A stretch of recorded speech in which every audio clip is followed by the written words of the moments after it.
प्रेम से बोलिए श्री सत्यनारायण स्वामी की जय, वृंदावन बिहारी लाल की जय। सर्वप्रथम आप लोग ये जान ले कि श्री सत्यनारायण भगवान का व्रत कब प्रारंभ हुआ और किसने प्रारंभ किया और किनके सहयोग से ये व्रत आरंभ किया गया। तो एक समय की बात है, यह जो श्री सत्यनारायण का व्रत है, यह कली युग में यह व्रत आरंभ किया गया है और नारद मुनि श्री विष्णु भगवान के कहे अनुसार उनके ही वचनों पर यह व्रत प्रारंभ किया गया है। एक समय की बात है कि नारद जी पृथ्वी पर घूमते घूमते आए और आ करके उन्होंने देखा कि मनुष्य जो है सभी अपने अपने कर्म से धर्म से विमुख है और इस प्रकार अनेक प्रकार के दुखों को भोगते हुए अपने जीवन को व्यतीत कर रहा है।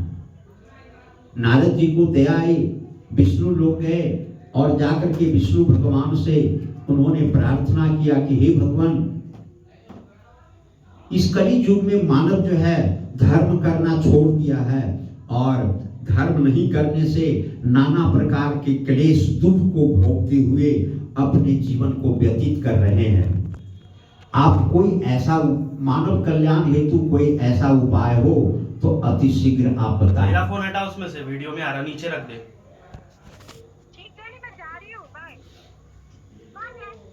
इस प्रकार नारद जी विष्णु भगवान से प्रार्थना किए कि आप मानव कल्याण हेतु कुछ उपाय बताएं जो सरल, कम समय में, कम धन के खर्च में भगवान का भजन हो और मानवों का, मनुष्यों का कल्याण हो। उन्होंने कहा कि ठीक है नारद जी, इस कली युग में श्री सत्यनारायण का एक व्रत है जो व्रत विष्णु भगवान का व्रत है और सत्यनारायण के नाम से जाना जाएगा। इस व्रत के करने से मनुष्य की सभी मनोकामनाएं पूर्ण होगी, उसमें कोई संशय नहीं है। जिसे पुत्र नहीं उसे पुत्र की प्राप्ति होगी, जिसे विद्या नहीं उसे विद्या की प्राप्ति होगी और जिसे धन नहीं उसे धन की प्राप्ति होगी, यानी सकल मनोकामना सिद्ध्यर्थ यह व्रत कली युग में श्री सत्यनारायण भगवान का व्रत है। परंतु इस व्रत का फल वैसे व्यक्ति को प्राप्त होता है जो श्रद्धा, भक्ति और विश्वास के साथ यह व्रत को करता है। नारद जी बोले, हे भगवान, अब यह व्रत कब करना चाहिए और इस व्रत को करने के लिए किन किन सामग्रियां की आवश्यकता होती है। उन्होंने कहा कि देखो, यह व्रत जो है श्री सत्यनारायण भगवान का व्रत सायंकाल में ही होना चाहिए और इसमें जो भी वस्तुएं उपयोग में लाया जाए वह सभी वस्तु सवाया होना चाहिए, यानी चावल का चूर्ण, गेहूं का चूर्ण, खांड, गाय का दूध, दही, फल फूल, नैवेद्य इत्यादि से श्री सत्यनारायण भगवान का भोग लगावे, पूजन करे और ब्राह्मणों को के द्वारा कथा श्रवण करे। ऐसा करने से मनुष्य जो है सभी पापों से मुक्त हो जाता है, इसमें कोई संशय नहीं है। इस प्रकार बात करके विष्णु भगवान और नारद जी दोनों ब्राह्मण का रूप धारण कर पृथ्वी पर आए, घूमने आए। तो उन्होंने देखा सर्वप्रथम एक सदानंद नाम का ब्राह्मण जो प्रत्येक दिन भिक्षा मांगकर अपने परिवार का भरण पोषण करते थे, वो स्नान ध्यान कर करके भिक्षाटन के लिए चले जा रहे थे। विष्णु भगवान ब्राह्मण को देखकर बोले, हे विप्र, मैं आपको साष्टांग प्रणाम करता हूँ, आप कहाँ जा रहे हैं? उन्होंने कहा कि मैं भिक्षाटन के लिए जा रहा हूँ, यह मेरी रोज की क्रिया है, इसी क्रिया के द्वारा मैं अपने परिवार का भरण पोषण करता हूँ। विष्णु भगवान बोले, हे विप्र, एक कली युग में ऐसा उपाय है जिसके करने से मनुष्य की दरिद्रता समाप्त हो जाती है और वह सुखी जीवन व्यतीत करने लगता है। सदानंद जी महाराज बोले कि हे विप्र, कौन सा ऐसा उपाय है और कौन ऐसा अभागा होगा जो नहीं करना चाहेगा? कौन सा ऐसा उपाय है, अति शीघ्र बताएं। विष्णु भगवान बोले कि देखिए, कलियुग में श्री सत्यनारायण का व्रत है, इसके करने से मनुष्य की सभी मनोकामनाएं पूर्ण होती है और दरिद्रता का नाश होता है, उसके घर सुख शांति और संतुष्टि की प्राप्ति होती है। तो नारद जी बोले, यह बताइए कि यह व्रत कब करना चाहिए और किन किन वस्तुओं की आवश्यकता होती है, सामग्रियों की आवश्यकता होती है, ऐसा मुझे विस्तार पूर्वक बताइए। विष्णु भगवान बोले, यह सायंकाल में व्रत करना चाहिए, अपने पास पड़ोस के लोगों को आमंत्रित करना चाहिए और नृत्य गीतादीत करते हुए भगवान का भजन करना चाहिए, ब्राह्मणों से कथा सुनना चाहिए और कथा सुन करके यह व्रत को जो करता है उसकी मनोकामनाएं अवश्य पूर्ण होती है। इनमें सामग्रियां जो है, जो भी सामग्री होगी वह सवाया होगा, जैसे चावल का चूर्ण, गेहूं का चूर्ण, खांड, दूध, फल, नैवेद्य इत्यादि से भगवान का भोग लगावे और उनका नाम स्मरण करते हुए, आरती मंगल करते हुए इनका पूजन करें। सदानंद जी महाराज बोले कि हे विप्र, मैं भिक्षा मांग करके लाता हूँ, उससे किसी भी प्रकार से मेरे परिवार का भरण पोषण होता है, इतना धन कहाँ मेरे पास है जो मैं खा पी करके इस व्रत को भी कर सकूं। विष्णु भगवान बोले कि सुनिए, आज जो है आप जहां भी भिक्षाटन के लिए जाएंगे,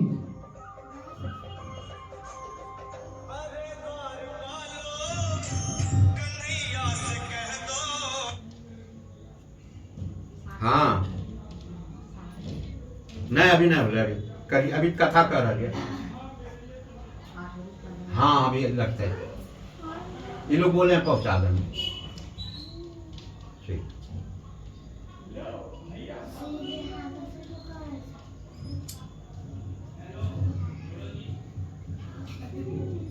इस प्रकार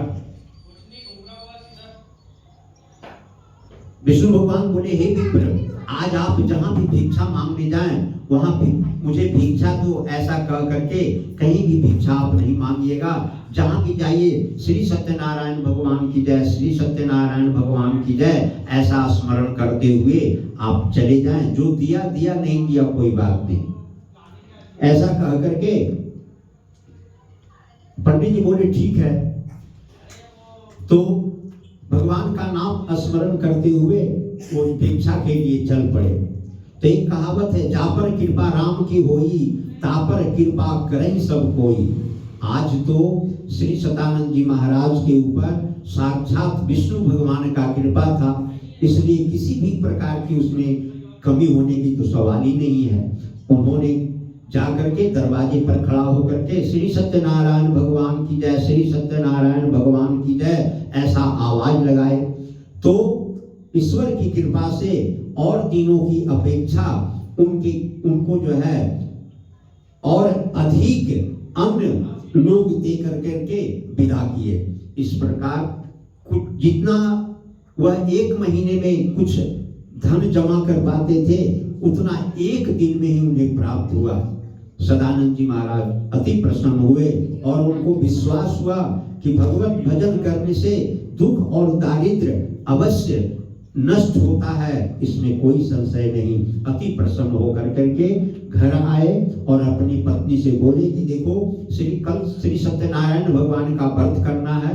व्रत के लिए पंडित जी बोले हैं कि घर को साफ सुथरा कर करके, निराहार रह करके भगवान का भजन, नृत्य गीतादि करते हुए कथा श्रवण करे, पूजन करे।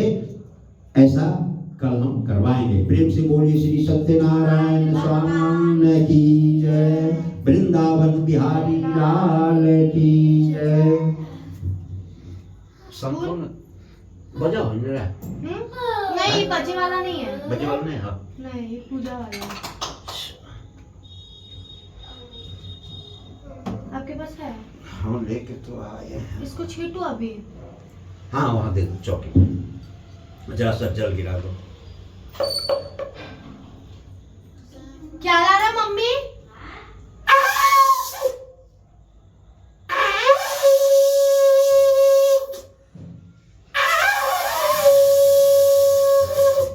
प्रेम से बोलिए श्री सत्यनारायण स्वामी की की जय। जय। वृंदावन बिहारी लाल की जय। इस प्रकार श्री जिस समय सदानंद जी महाराज अपने घर में भगवान का कथा कर रहे थे, कथा हो रहा था, उसी समय एक लकड़हारा उसी रास्ते से गुजर रहा था।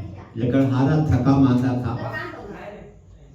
पंडित जी के घर में देखा कि कथा हो रहा है, वह बैठ गया और कुछ देर उसे आराम भी मिला और कथा श्रवण करने से ज्ञान की भी प्राप्ति हुई। पंडित जी कह ही रहे थे कि कलि युग में यह श्री सत्यनारायण भगवान का व्रत अति उत्तम व्रत है। इसके करने से मनुष्य के दुख दारिद्र्यता एवं सभी प्रकार की मनोकामनाएं पूर्ण होता है, इसमें कोई संशय नहीं है। लकड़हारा मन ही मन कहा कि हे भगवान, आप हमें इतना ही धन दीजिए कि मैं खा पी करके आपका सेवा कर सकूं और जो मेरे यहाँ घर में कुटुंब नाता आए उनका भी मैं सेवा कर सकूं। बहुत बड़ा अमीर हो जाऊं, मैं ऐसा वर नहीं मांगूंगा, क्योंकि मनुष्य अपने कर्म से अमीर और गरीब अपने कर्म से होता है। तो मैं उस ढंग का कर्म करूंगा जिससे आपका कृपा हो और मैं खा पी करके आपका पूजा पाठ करने जो कि मेरे पास पैसा बच जाए। ऐसा कहा करके पंडित जी बोल रहे थे कि जो कथा में बैठा हुआ है वह व्यक्ति श्री सत्यनारायण भगवान का नाम स्मरण करते रहे। क्या बोलना है? श्री सत्यनारायण भगवान की जय, श्री सत्यनारायण भगवान की जय, ऐसा बोलते हुए कथा को श्रवण करे। और सर्वप्रथम जो व्यक्ति कथा को श्रवण कर रहा हो, सुन रहा हो, उस व्यक्ति को जब तक कथा की समाप्ति ना हो जाए, पूजा की समाप्ति ना हो जाए, तब तक अपने स्थान से कभी भी विमुख नहीं होना चाहिए। अपने स्थान पर ही बैठे रहें, भगवान का नाम स्मरण करें और ब्राह्मणों के द्वारा जो कहा जा रहा है उसे श्रवण करें। इस प्रकार लकड़हारा श्री सत्यनारायण आज जो है वो बोलना छोड़ दिया कि लकड़ी लो लकड़ी लो। आज भगवान का नाम स्मरण करते हुए लकड़ी लेकर के चला जा रहा था। तो जब लकड़ी लो बोला नहीं तो कोई लकड़ी लेने वाला नहीं आया। इस प्रकार से वह एक धनी देश में पहुंच गया जहां लकड़ी की बहुत दिक्कत था, वहां लकड़ी मिलती ही नहीं थी। उस वैसे स्थान पर पहुंचा, उससे जो है जो ये 150 में लकड़ी का गट्ठर बेच के जाता था, आज 1000-1500 में वहां उसका बिक रहा है। अति प्रसन्न हुआ और उसने भगवान से कहा कि हे भगवान, आपने जो मुझे सहायता प्रदान किया, मैं कल आपका अवश्य व्रत करूंगा। इस प्रकार वहां से खुशी पूर्वक आया अपने घर में और कल बोला अपनी पत्नी से कि कल मैं ब्राह्मणों को बुलाकर कथा करूंगा, घर को पवित्र करना, साफ सुथरा रहना, निराहार रहना। इस प्रकार संकेत दे करके वह सामान ला करके भगवान का पूजन करने लगा। प्रेम से बोलिए श्री सत्यनारायण स्वामी की जय, वृंदावन बिहारी लाल की जय। की जय। कौन भगवान के? शंकर भगवान।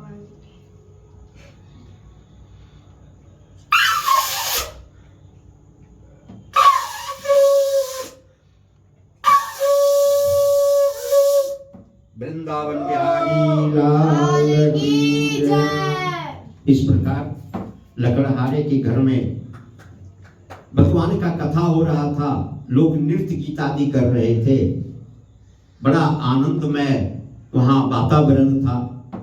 उसी समय एक बनिया उसी रास्ते से गुजर रहा था। बनिया आनंदमय गीत भजन सुन करके वो भी प्रभावित हुआ और बैठ करके कथा सुनने लगा। पंडित जी कथा कह रहे थे कि इस कली युग में यह श्री सत्यनारायण भगवान का व्रत सभी व्रतों में उत्तम व्रत है और इसके करने से मनुष्य की हर मनोकामनाएं पूर्ण होती है, इसमें कोई संशय नहीं है। सतयुग द्वापर त्रेता में लोग नाना प्रकार के यज्ञ हजार वर्ष तप जो करते थे, तब कहीं भगवान का भक्ति प्राप्ति होता था, परंतु इस कली युग में उनके नाम स्मरण करने से ही उनकी भक्ति और शक्ति की प्राप्ति होती है। इसलिए मानव को भगवान का नाम स्मरण करते हुए काम करे। खाना खाने के वक्त भी यदि अगर भगवान का नाम स्मरण करता है तो वह भोजन प्रसाद हो जाता है। तो भगवान का जो नाम स्मरण करेगा, क्योंकि एक कहावत है कि दुख में सुमिरन सब करे, सुख में करे न कोई, और जो सुख में सुमिरन करे तो दुख काहे को हो। अगर मनुष्य सदैव भगवान का नाम स्मरण करता है तो उसके पास कभी दुख नाम का आक्षेप जो है नहीं आता है। इसलिए और ऐसे क्या है मनुष्य की प्रवृत्ति कि जब उसे कोई संकट होता है तभी ईश्वर का नाम याद आता है, जब संकट नहीं होता तो ईश्वर का नाम नहीं याद होता। इसलिए मनुष्य को का कर्तव्य है कि भगवान का नाम नित्य स्मरण किया करे। इस कली युग में इतनी अच्छी है कि भगवान का नाम स्मरण करने से भी पापों से मुक्त हो जाता है और बुद्धि बल विवेक उसे प्राप्ति होती है। तो इस प्रकार बनिया वहां कथा श्रवण किया और कथा श्रवण के बाद उन्होंने अपने मन में संकल्प लिया। बनिया को कोई भी पुत्र या पुत्री नहीं था। उन्होंने संकल्प लिया कि हे भगवान, आप हमें पुत्र या पुत्री की प्राप्ति होगी तो मैं आपका व्रत अवश्य करूंगा। इस प्रकार संकल्प लेकर के बनिया अपने घर को गया और वहां जाकर के अपने पत्नी को बताया कि ऐसी ऐसी बात है। ठीक ईश्वर की कृपा हुई, उसकी पत्नी गर्भवती हुई और 9वें महीने में एक कन्या का जन्म हुआ। प्रेम से बोलिए श्री सत्यनारायण भगवान की जय। सबसे अच्छी नाकी नाकी नहीं है वो बताओ, अच्छी है ना?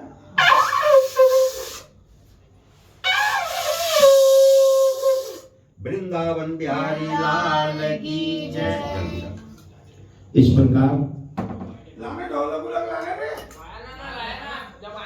एक बनिया को एक कन्या का जन्म हुआ। कुछ ही दिनों में ब्राह्मणों को बुला करके उस बच्ची का नामांकन कराया गया। ब्राह्मण आए और जब वो अपने देखे तो उन्होंने कहा कि यह जो बच्ची है वो 8 कलाओं में निपुण है, यानी सर्वगुण संपन्न यह बच्ची है, इसलिए इसका नाम जो है कलावती रखा जाए। कलावती नाम रखा गया और ब्राह्मणों को दान दक्षिणा देकर के विदा किया गया। अब बनिया की पत्नी बोली कि आपने कहा था कि पुत्र या पुत्री की प्राप्ति होगी तो मैं आपका व्रत अवश्य करूंगा। तो कन्या का जन्म भी हो गया है, भगवान का व्रत कर लीजिए। बनिया बोला ठीक है करेंगे, व्रत तो करेंगे ही। जब भगवान हमको हमारी इच्छा की पूर्ति की है तो मैं करूंगा ही। कुछ ही दिन में जिस प्रकार चंद्रमा 1 महीने में थोड़ा थोड़ा बढ़ते हुए गोल हो जाता है, उसी प्रकार कलावती भी बढ़ना शुरू की और कुछ ही दिन में वो विवाह के योग्य सियानी हो गई। जब कुछ दिनों के बाद सियानी हो गई तो एक योग्य वर ढूंढकर उसका विवाह संपन्न करा दिया गया। विवाह संपन्न के बाद उसकी पत्नी बोली कि अब तो जन्म हुआ, विवाह भी हो गया है, इसलिए अब व्रत कर लीजिए। बनिया बोला तुमको क्या पता है विवाह में कितना खर्च होता है, भगवान का पूजा करने में भी तो पैसे की आवश्यकता होती है। अभी मेरे पास उतना धन नहीं है कि मैं धूमधाम से इनका व्रत कर सकूं। अब मैं बाहर से व्यापार कर रोजगार कर कमा के आऊंगा और बहुत धूमधाम से मैं इनका व्रत करूंगा। इस प्रकार कह करके दोनों जो है ससुर और जामाता धन कमाने के उद्देश्य से समुद्र पार करके दूसरे देश में चला गया। वहां जाकर व्यापार प्रारंभ किया और व्यापार से अधिक धन की प्राप्ति हुई। सुख ऐश्वर्य भी उसे बहुत मिलना शुरू हो गया। अब जब सुख ऐश्वर्य मिलना शुरू हुआ तो पूजा क्या करेगा, भगवान का नाम तक स्मरण करना भूल गया। भगवान सोचा कि वो ये बनिया को जब तक दुख नहीं होगा इसको मेरा याद आएगा ही नहीं। और सच में वो भूल गया, व्यापार में इतना व्यस्त रहने लगा कि उस भगवान का नाम क्या, भगवान को क्या बोला था वो सब उसको भूल गया। कुछ दिनों के बाद वहां एक चंद्रकेतु नाम के राजा रहते थे, उनके यहाँ चोरी हो गई। तो जब राजा का सिपाही चोर को पकड़ने के लिए दौड़ा तो माल लेकर के चोर भाग रहा था, पीछे पीछे सिपाही आ रहा था। कुछ दूर जाकर के बनिया के घर के पास से चोर भागा और क्या किया कि वो चोरी का सामान बनिया के घर में फेंक करके और चला गया। अब वहां से जो उसका राजा का सिपाही आया तो जहां चोरी का माल है चोर भी वही है, बनिया चोरी का सामान भी मिल गया और दोनों को पकड़ कर करके लेके चला गया और जाकर के बोला महाराज ये चोरी का वस्तु और दोनों चोर आपके सामने हाजिर है। अब जो है बिना विचारे राजा दोनों को कारागार में डालने का आदेश दे दिया। दोनों को कारागार में डाल दिया गया। जब कारागार में गया तब वह रोने बिलखने लगा और तब ईश्वर का नाम उसे याद आया। बोला हे भगवान, मैंने आज तक न किसी को ठगा, न किसी को लूटा और न किसी को मैंने धोखा दिया, फिर भी मुझे इतना कष्ट क्यों हुआ। जो आदमी धर्मात्मा होता है उसे कष्ट नहीं होता है। इस प्रकार कह के रोज रोने बिलखने लगा।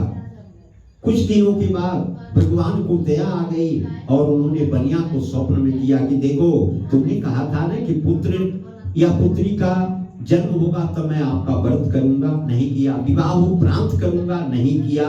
धन कमाने के बाद तुम मेरा नाम तक स्मरण करना छोड़ दिया, इसलिए तुमको यह दुख की प्राप्ति हुई है। बनिया कहा हे भगवान, अब आप यहां से हमें मुक्ति करा दीजिए, मैं आपका व्रत अवश्य करूंगा। इस प्रकार चंद्रकेतु राजा को उन्होंने कहा, भगवान स्वप्न दिए कि देखो जिस बनिया को तुमने कारागार में डाल दिया है वह बनिया निर्दोष है, उसे अति शीघ्र मुक्त कर दो, अन्यथा तुम्हारा राजपाट नष्ट हो जाएगा। ऐसा कह करके भगवान अंतर ध्यान हो गए। राजा को नींद कहा, सुबह होते ही दोनों बनिया को बुलाए और मान सम्मान के साथ उन्हें विदा किया। तो इस प्रकार भगवान का भजन करने से मनुष्य की सभी मनोकामनाएं पूर्ण होती है, उसमें कोई संशय नहीं है। अब जो है बनिया अपने घर पे आया और वहां से बोला कि नहीं, अब मैं सर्वप्रथम भगवान का भजन करूंगा, भगवान का पूजन करूंगा, तभी मैं कोई कार्य करूंगा। इस प्रकार एक जहाज में माल सामान सब लाद करके और अपने वतन को चला। समुद्र पार कर करके अपना वतन पहुंचा, अपना घर, अपना गांव। वहां पहुंचने के बाद विष्णु भगवान सोचे कि बनिया जो है अभी बदला है कि पहले जैसा ही है। उन्होंने ब्राह्मण विप्र का रूप धारण किया और जय हो जजमान करते हुए जहाज के पास आ गया। बनिया सोचा ही तो पंडित जी हैं, अब जय जय कर रहे हैं तो कुछ तो देना ही पड़ेगा। बनिया बोला महाराज यहाँ का है ना जय जय कर रहे हैं, यहाँ कुछ नहीं है, इसमें केवल लता पत्र है, न धन है न संपत्ति है, क्या आपको दे दिया। लता पत्र दूंगा तो इसे आपका कोई उपयोग है नहीं, इसलिए यहाँ कुछ नहीं है। वहां तो साक्षात विष्णु भगवान थे। उन्होंने कहा कि तथास्तु। तो उसके समुद्र, उसके नाव में जो भी धन संपत्ति था सब लता पत्र हो गया। अब जब संपत्ति खत्म हो गया, सब लता पत्र हो गया, तो नाव पहले जल में डूबा हुआ था, अब वो जल से ऊपर आ गया। बनिया देखा कि अरे क्या बात है, जब झांक के अंदर देखता है तो सभी लता पत्र हो गया, कहीं से भी उसमें कोई संपत्ति अब नहीं बचा। तो एक कहावत है, पुत्र शोक सब सह लेता है परंतु धन का शोक कोई नहीं सहता। बनिया अचेत हो गया, उसके दामाद भी अचेत हो गया और दोनों वहीं गिर गया कि हमने जो भी कमाया अब तो कुछ बचा नहीं, न घर में देने लायक है, न भगवान की भक्ति हम कर सकते हैं। ऐसा कह करके दोनों अचेत होकर के नीचे गिर गया। इसी बीच जो है उसकी पत्नी कहीं कथा श्रवण कर रही थी, भगवान का कथा हो रहा था, वही माँ बेटी दोनों बैठ करके कथा सुन रही थी। जाकर के बोला कि आपका पति और जामाता दोनों आए हुए हैं परंतु दोनों मृत अवस्था में हैं। अब ऐसा सुनकर के कौन कथा सुनेगा। वहां से दौड़ी हुई आई और यहाँ आने के बाद देखती है कि मेरा पति और जामाता दोनों मृत पड़ा हुआ है। अब रोने भी लगने लगी। इसी बीच विष्णु भगवान ब्राह्मण का रूप धारण कर करके उसी रास्ते से आ रहे थे। उसकी पत्नी ने देखा और जाकर के ब्राह्मणों को पैर पड़ लिया कि हे भगवान, हे विप्र, आप सभी को उद्धार करने वाले हैं, देवताओं का भी उद्धार आप ही करते हैं, लोक का भी उद्धार आप ही करते हैं, इसलिए आज मेरा भी आप उद्धार कीजिए। भगवान बोले कि देखो तुमने दो गलतियां की। सर्वप्रथम तुम कथा त्याग करके दौड़ी हुई चली आई, ये भी एक प्रकार का तुमने पाप किया। और दूसरा, तुम्हारा पति जो व्यक्ति अपने कमाई का कुछ भी हिस्सा ब्राह्मण को, गौ को और देवालय में यानी मंदिर में दान करता है, ऐसे व्यक्ति को कभी भी धन की कमी नहीं होगी, इसमें कोई संशय नहीं है। इसलिए ब्राह्मण को तुमने कह दिया कि इसमें लता पत्र है, कुछ नहीं है। अरे जो तुमको देना था दे देते, नहीं देना था तो भी कोई बात नहीं, बोले पंडित जी आगे बढ़ जाइए, लेकिन इस तरह का शब्द नहीं बोलना चाहिए। ये दोनों पाप से तुम्हारा पति और जामाता इस प्रकार है। तुम पुनः जाओ, भगवान का कथा सुनो और कथा सुन करके वहां से पुनः वापस आओ, तब तुम्हारा पति और दामाद दोनों जीवित मिलेगा। फिर जाकर के पुनः वही वापस गई और जाकर के भगवान का कथा श्रवण करने लगी। क्या कथा श्रवण करेगी, उसका तो ध्यान अपने पति और जामाता पर ही था। खैर किसी प्रकार से भगवान का भक्ति कर करके प्रसाद पा करके फिर दौड़ी हुई आई, तो क्या देखा कि अचेत अवस्था से उठ करके उसके पति और जामाता दोनों घूम रहे थे और पूर्वतः उसके नाव में जो भी परिसंपत्तियां थी वो पुनः फिर वापस हो गया। प्रेम से बोली श्री सत्यनारायण भगवान की जय। अच्छा जय।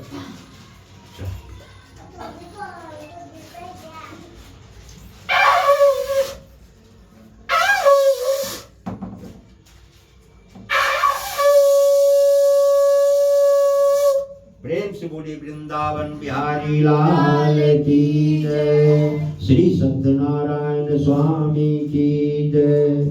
इस प्रकार बनिया अपने घरों में खूब धूमधाम से भगवान का भजन पूजन कर रहा था। उसी समय कुछ ग्वाल बाल अपनी गाय को लेकर के जंगल में जा रहा था गौ को चराने के लिए। जो ही उसमें से एक ग्वाल बाल ने कहा कि अरे तुम लोग गाय लेकर के जाओ, मैं देखता हूँ यहाँ बड़ा अच्छा भजन हो रहा है, कीर्तन हो रहा है, कथा हो रहा है, क्या हो रहा है, जरा इसको देखता हूँ। आके बैठ गया, भगवान का कथा हो रहा था, भजन हो रहा था। तो जो भगवान का प्रेमी होता है उसे आनंद आता है, और जो ईश्वर का प्रेमी नहीं होता है वो बोलता है कि अब ये सब बेकार फालतू हल्ला हो रहा है। ईश्वर की असीम कृपा उसके ऊपर हुआ, लगकर ग्वाल बाल जो है खूब अच्छा ढंग से भगवान का कथा सुना, प्रसाद लिया और मन में संकल्प किया कि ठीक है अब मैं भी यह व्रत करूंगा। इस प्रकार दूसरे दिन ग्वाल बाल सब अपने अपने घर से, कोई चावल हो, कोई चीनी हो, कोई दूध हो, कोई दही हो, इस प्रकार से सारी सामग्रियां जमा कर करके वो जंगल में ले जा करके पंडित जी को ले जा करके वही गाय भी चल रही थी और पूजा भी हो रहा था। खूब धूमधाम से पूजा हो रहा था। ग्वाल बाल खूब उछल कूद रहे थे, भगवान का नाम भी स्मरण कर रहे थे। पूजा की समाप्ति हुई। उसी समय धूम्रकेतु नाम का एक राजा उस वन में शिकार खेलने के लिए आया हुआ था। तो जहां पर ग्वाल बाल बैठते थे वहां एक बट वृक्ष का पेड़ था, बड़ा सुहावना पेड़ था, उसकी हवाएं भी बहुत ठंडी थी। वहां आराम करने का बहुत अच्छा स्थान था। राजा वहीं आकर के स्नान करने लगा। धूम्रकेतु राजा वहीं आराम करने लगा। आराम करते करते जब पूजा पाठ समाप्त हुआ तो ग्वाल बाल जा करके प्रसाद देने गया कि भाई सर्वश्रेष्ठ व्यक्ति यहाँ बैठा हुआ है, सबसे पहले इसी व्यक्ति को प्रसाद दिया जाए। राजा ने प्रसाद को परित्याग कर दिया। इससे राजा का सभी संपत्तियां नष्ट हो गई और उसके जो भी परिसंपत्ति थी दूसरे राजा आकर के कब्जा कर लिया। क्योंकि अभी जो है ईश्वर का उसके ऊपर ना कृपा हो गया। राजा जब भी घर पहुंचा तो जो राजा उसके घर को कब्जा किए हुए था इसको भी पकड़ करके बंदी बना दिया। अब जब कारागार में गया तो राजा कहने लगा कि मैंने अनेक प्रकार का धर्म कार्य किया हूं, तालाब खनवाया, बावली कन्याओं का विवाह करवाया, प्रजाओं को सुखी संपन्न रहने हेतु नाना प्रकार के सुखों का व्यवस्था करवाया, फिर भी मुझे ऐसा क्यों दुख हुआ? हे भगवान, आप मुझे क्षमा करें और हमें मुक्ति दिलाएं। भगवान दयालु होते हैं। राजा को स्वप्न हुआ कि तुमने श्री सत्यनारायण भगवान का प्रसाद का परित्याग किया है, इसीलिए तुमको यह फल की प्राप्ति हुई है। अब राजा बोला कि हे भगवान, अब आज के बाद से कभी भी मैं ऐसा गलती नहीं करूंगा, मुझे क्षमा करें और मुझे मुक्ति दे। बैठो बैठो। इस प्रकार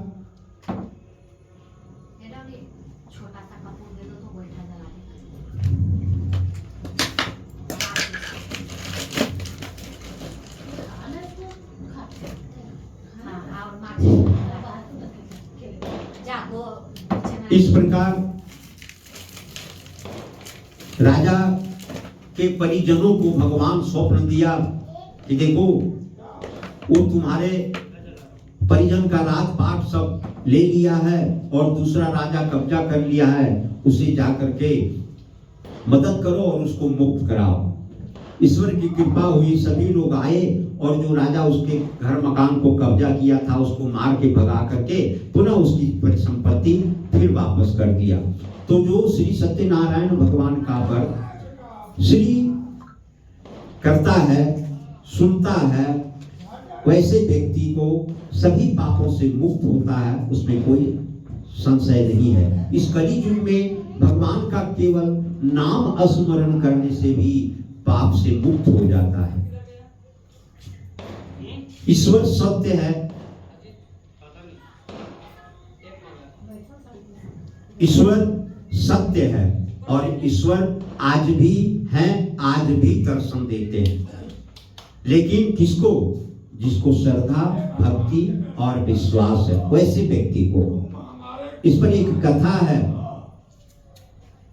एक गांव में, ज्यादा हड़बड़ी नहीं है, नहीं। एक गांव में एक किसान का 4 पुत्र था। 3 बहुत चालाक थे, एक बहुत सीधा साधा था, इसलिए उसका नाम भोला रखा गया। जब चारों भाई सियाना हुआ तो भोला को बोला कि देखो भोला, तुम कोई कार्य करता नहीं है, काम करता नहीं, केवल खाता पीता और मस्त रहता है। अब पत्नी आएगी फिर उसका कहां से भरण पोषण होगा, इसलिए अब काम करो। भोला बोला कि नहीं, हमको काम धंधा से मतलब नहीं है, हमको भरपेट भोजन चाहिए, हम वहीं रहेंगे। अब जो है भाई तंग आकर के उसको अलग कर दिया। बोले अपने पिता की संपत्ति पर तुम अपना काबिज हो जाओ जो तुमको है। बोला कि नहीं हमको संपत्ति नहीं चाहिए, हमको भोजन चाहिए। बोला सब संपत्ति तुम लोग लो, अपने घर से निकल गया। चलते चलते एक मंदिर के पास पहुंचा तो क्या देखता है कि वहां बहुत मोटे मोटे सुंदर सुंदर साधु बैठे हुए हैं। वहां बैठ करके भोला समझ गया कि वो यहाँ खाने पीने की बहुत अच्छी व्यवस्था है, इसलिए साधु लोग खूब मोटा मोटा है। भोला गया और साधु जी को प्रणाम करके बोला, धीरे बोलो ना। कोई दूसरा थोड़ू है रे। साधु जी को प्रणाम करके बोला कि महाराज आप हमको अपना शिष्य बना लीजिए। मम्मी पापा के दिखा। साधु जी ऊपर नीचे बहुत अच्छे से उसको देखा, स्वभाव का बहुत सीधा था, भोला भाला था।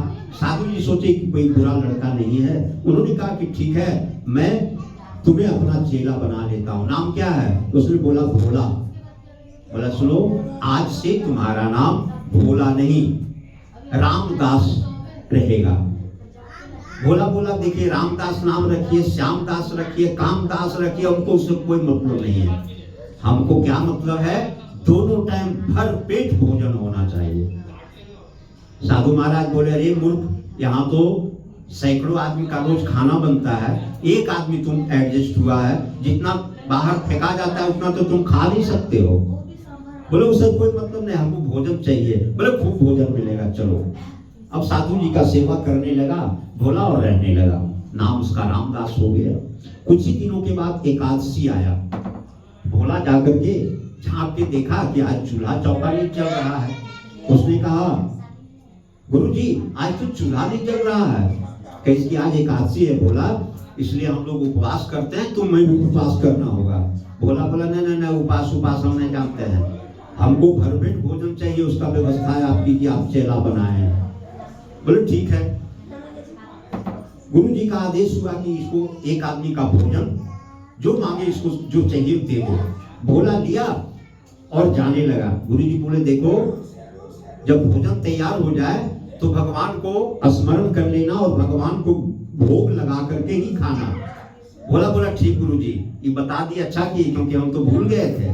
हम तो जान रहे थे कि मंदिर में भोग लगता है, वहां कहां से भोग लगेगा, लेकिन ठीक है।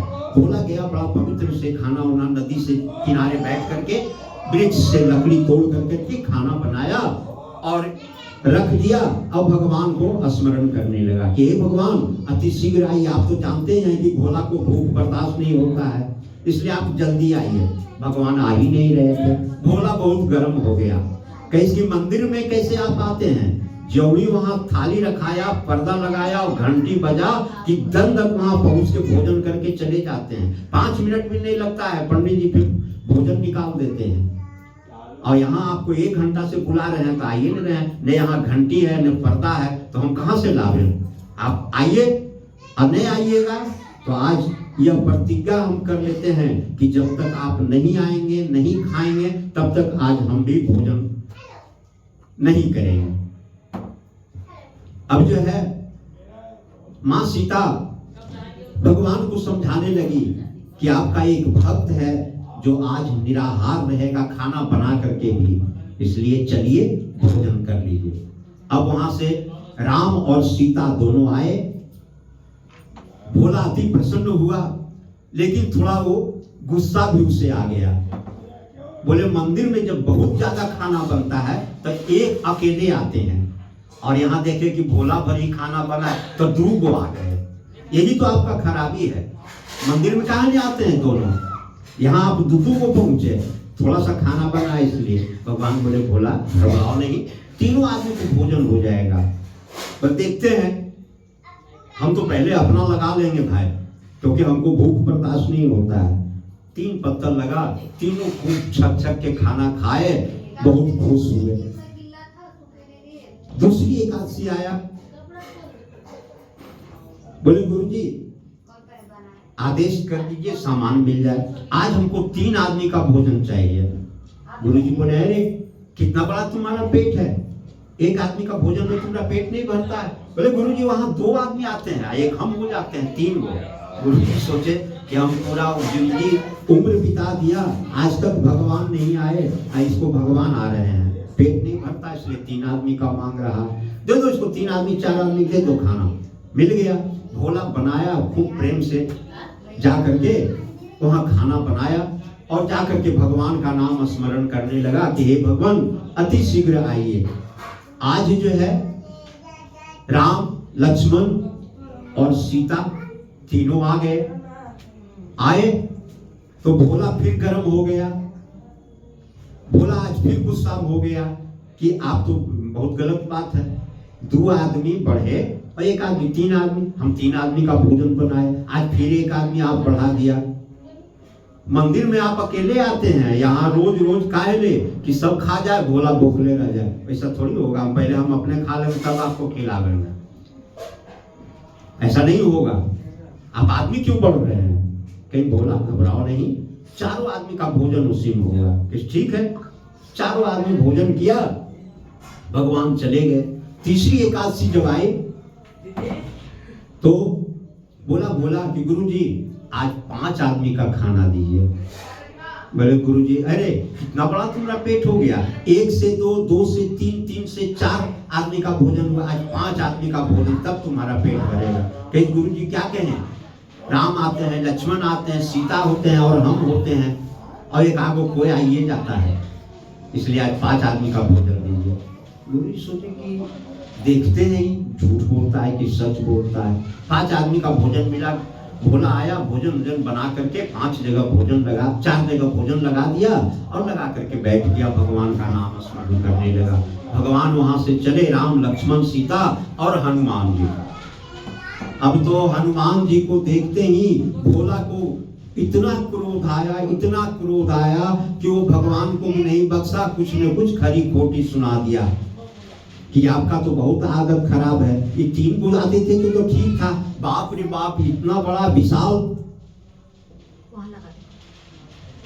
नीचे अरे कौन उधर साइड बैठो ना, जब तुलसी बात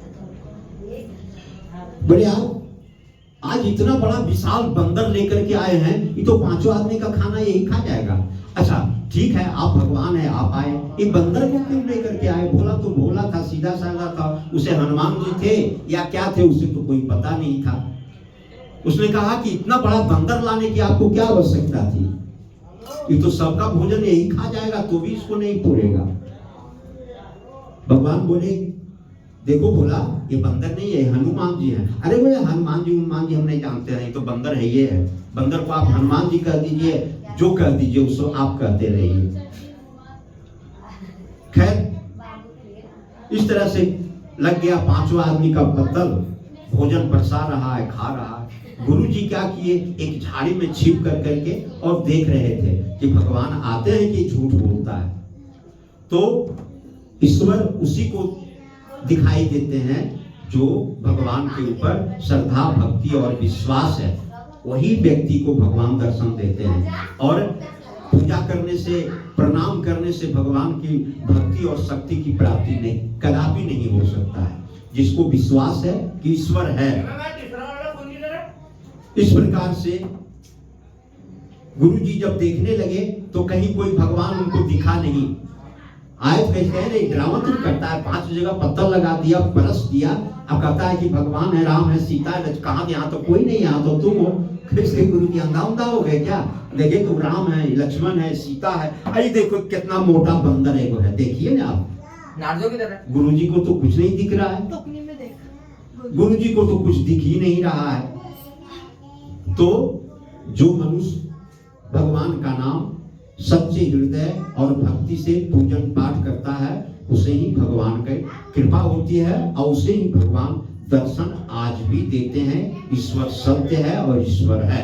प्रेम से बोली श्री सत्यनारायण भगवान की जय, वृंदावन बिहारी लाल की जय। जब